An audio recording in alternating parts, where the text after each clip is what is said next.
15મી વિધાનસભા જેની કાર્યવાહીનો પ્રારંભ થયો છે। બજેટ સત્રની કાર્યવાહીનો પ્રારંભ થયો છે। રાજ્યપાલના પ્રવચન પર ગૃહમાં આભાર પ્રસ્તાવ રજૂ કરાયો। સીએમએ સ્વર્ગસ્થ ધારાસભ્યનો શોકદર્શક પ્રસ્તાવ રજૂ કર્યો। વડોદરા બોટ દુર્ઘટના અંગે કોંગ્રેસના ધારાસભ્ય અમિત ચાવડાએ દુઃખ વ્યક્ત કર્યું। અમિત ચાવડાએ મૃતક બાળકોને શ્રદ્ધાંજલિ પાઠવી। તો રાજ્યપાલના પ્રવચન પર ગૃહમાં આભાર પ્રસ્તાવ રજૂ કરવામાં આવ્યો છે। સીએમએ સ્વર્ગસ્થ ધારાસભ્યનો શોકદર્શક પ્રસ્તાવ પણ રજૂ કર્યો અને કાલે જ્યારે બજેટ રજૂ કરવામાં આવશે તે પહેલા રાજ્યપાલે પ્રવચન આપ્યું, જેની ઉપર ગૃહમાં આભાર પ્રસ્તાવ રજૂ કરવામાં આવ્યો।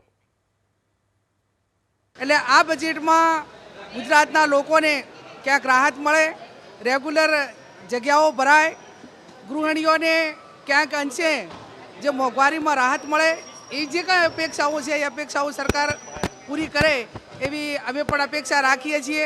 અને નહીં કરે તો લોકોનો અવાજ અમે સરકાર સુધી પહોંચાડવા માટેનો પ્રયત્ન